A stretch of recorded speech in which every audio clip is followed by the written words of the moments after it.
So good morning, dear students. As we have discussed in the last class, about this circulation of blood and the blood flow inside the heart, how it flows, how it comes in, okay, how it flows out. So this is all what we call it as that blood flow inside the heart. And as now as we have discussed, the blood has come from the superior vena cava and inferior vena cava, and it will come in the right atrium. The blood will be dropped in the right atrium after the pressure rises, and then it will just stimulate the tricuspid valve. And when the tricuspid valve will be stimulated, and then finally this pressure will increase in the right atrium, and then it will just stimulate the tricuspid valves, and tricuspid valves will open, and the gush of blood will be sent down into the right ventricle. Okay, as soon as each and every drop of blood will just go down into the right ventricle, and now the tricuspid valve's function is to just close. And when it closes, so again we have, now this is all impure blood, and now the blood will reach into the right ventricle, and here also the pressure increases. When the pressure increases, there will be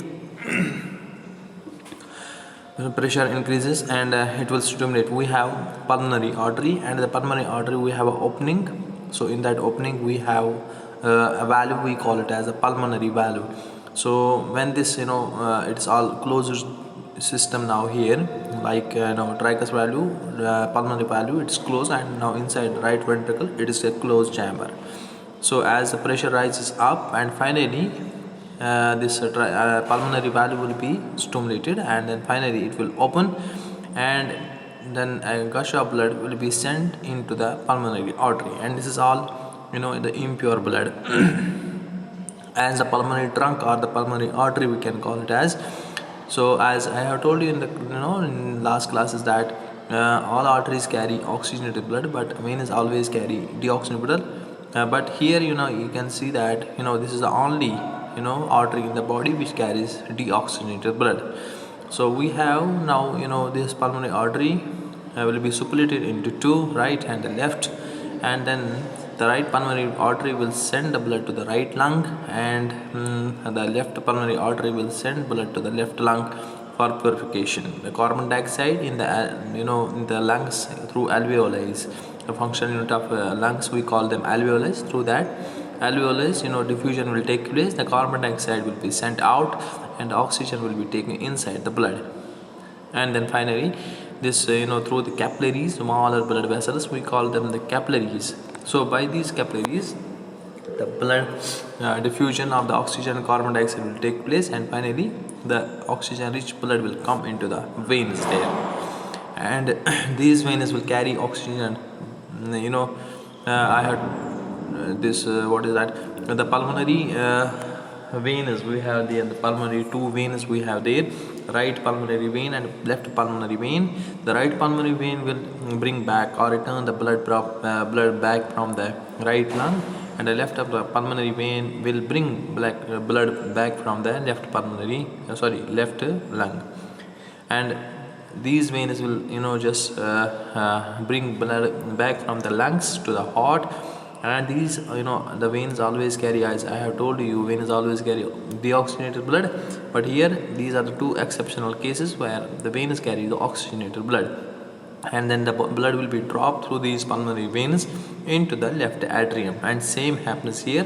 The mitral valve, when the pressure increases in the left atrium, the mitral valve opens, and then it will allow the blood to come down, and then after each drop of blood will be sent down, and once it is done, then again the mitral valve will close, and the blood will be now into the left ventricle. And when the blood will be in the left ventricle, the pressure rises up, and finally there will be the aortic valve. The biggest artery in the body is the aorta. So aorta have an opening. There we have a valve which which acts like a shunt, and this valves, and then it will this, when the pressure rises in the left ventricle, these stimulate the aortic valve, and finally the gush of blood will be, or the blood will be sent into the aorta, and this is all the pure blood. And now the pure blood will reach in the aorta, and through this aorta, the blood will be sent to the different parts of the body. Like you can see here in the diagram, you can see at the top we have three openings. The one we can call it as the subclavian artery, second you can call it as brachiocephalic artery, and the third one you can call it as the carotid artery. And this is all from the aortic valve till the arc of aorta, we call it as the ascending aorta, AO. And then we have arc of aorta. In arc of aorta we have these three openings, and then back of the heart we have this, it comes from the top to the bottom towards the abdomen and the legs, and we call that descending aorta. And multi system, this in the body, these multi organs will be the systems will be supplied by this oxygen rich blood.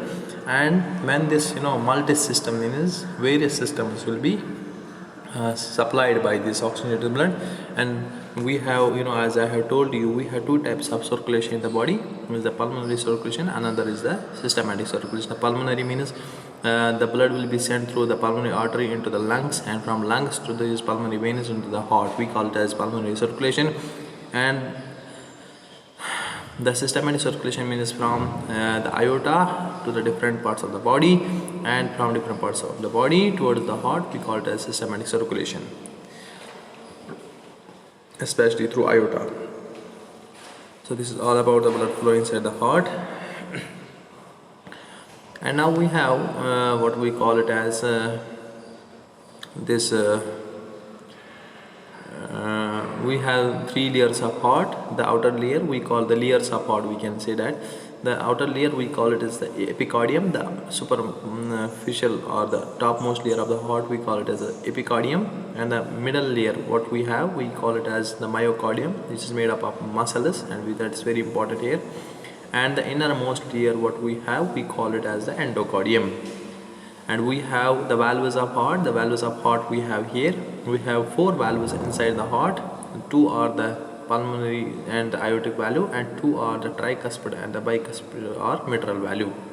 So these are the valves of heart. And we have what is that?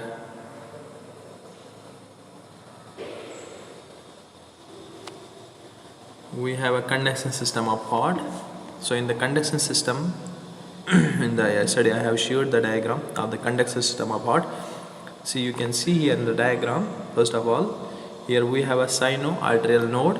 The conduction system means it is a self-generating system, which is making the heart to contract and relax, which is that system which is making how this heart contracts and relaxes. So what we call it as, it is a conduction actually. So conduction is by we have a sinoarterial node. The sinoarterial node have a rich fibers and muscles, and which has a capability to generate or to produce or to give the stimulation, or what we can say that generation of electrical impulse or electric electric activity will be there. And then finally these electrical impulses will be transmitted from this SA node, sinoarterial nodes. The second name we can call it as the pacemaker. And this sinoarterial node will transmit that signal of electrical signal from this SA node to the AV node. Here you can see the AV node. So this is the SA node and this is the AV node. And this SA node will transmit it to the AV node through a tract. We call it as internodal tract. So this internodal tract will just allow this electrical impulse to pass from the SA node to the AV node. And then after the AV node, there is a between the ventricles and the arteries we have a septum. Through this septum, this electrical impulse passes through a bunch of muscles. We call them this septum. And this septum we have these we have the bundle of His. The bundle of His, we have the right bundle of His and the left bundle of His. or the right bundle branch or the left bundle branch, and this will help in passing this signal down into the ventricles. And then we have it will divide into right and the left, the right Purkinje and the left Purkinje, and these Purkinje fibers are there, and which will allow this impulse to be passed to the throughout the ventricles. And then this is all this SA node, AV node, bundle of his Purkinje fiber, these all will will make the heart to this contract and to relax systole and diastole. Okay, this is conduction system of heart. Then we have, this is conduction system of heart.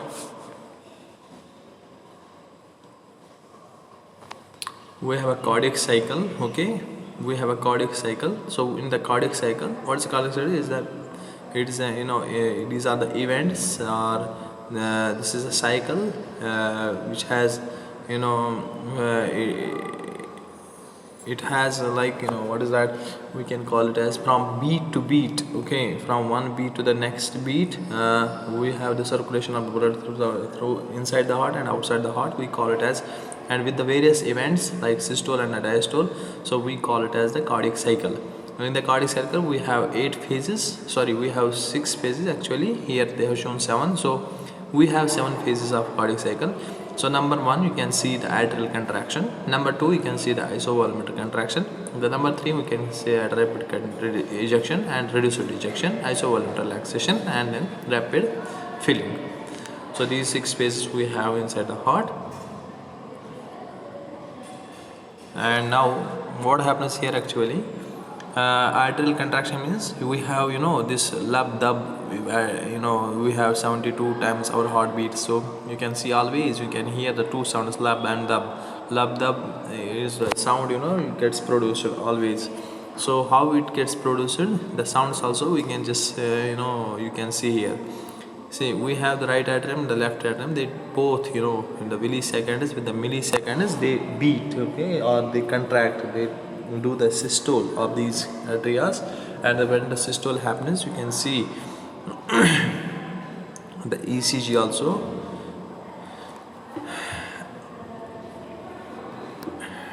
In the ECG you can see that we have something what we call it as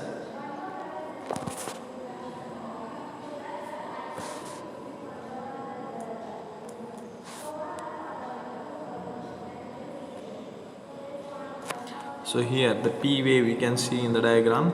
So the P wave, what it suggests is that here it is atrial contraction, it is atrial contraction. So when the atrial contraction happens, and you can see here that we have a wave in the ECG, here you have a wave, we call it as a P wave. And when we have this isovolumetric contraction phase, the isovolumetric contraction phase we have here, the isovolumetric contraction phase, so it allows the heart that the blood has just come inside the chambers like right ventricle and the left ventricle, and the blood is just in the stasis position. There is no movement of blood until there will be slight incision from the apex of the heart. And when this slight incision will be there will be no out and inflow of the blood, just the blood will remain at a silent mode but the pressure is will keep on rising, and finally a stage will come. There will be a stage what we call it as number 3, the rapid ejection phase. When the rapid ejection wave will occur, and you can see in the ECG a peak wave, you can see a great systole will happen, Q or S complex will be there, or a wave you can see, and that's a contraction. Then we have a reduced ejection, means the ventricle will start now closing down, and then because the blood has been sent out through this aorta also, and this because it happens at the same time, arteria, right atrium and left atrium, both they contract together. This right ventricle and left ventricle, they both contract, allowing the blood and pumping it out. This is actually the two events, the systole and the diastole. And then finally what happens, the blood now has gone to the aorta and the pulmonary artery, and it is now this pulmonary artery blood will go to the lungs for purification, and aorta blood will go to the different parts of the body to give the energy, and the this is all energy for the cells. And next what happens when there will be isovolumetric relaxation phase, and then after that when the blood will that's what we can see, the isovolumetric relaxation phase. You can see a plain line here again, and there is no contraction, nothing, and the blood is just when there is a rapid filling phase again in the ventricles. And what happens here in the ECG, you can see a T wave, because there is a contraction in the arteria, and blood has been again sent down into the this what we call it as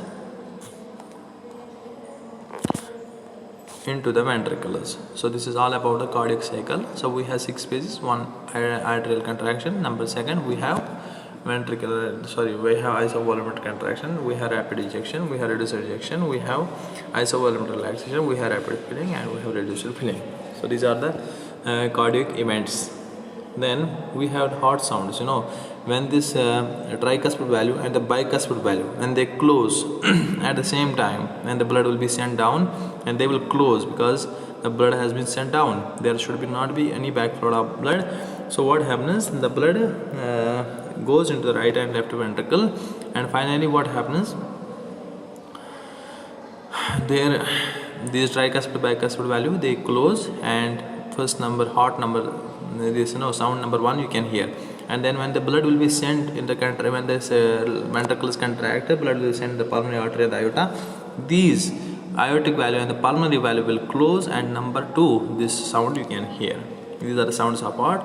And what's blood pressure here? The blood pressure, it is a pressure exerted by the blood on the walls of the vessels. We call it as blood pressure. So in the diagram you can see this is the blood vessel.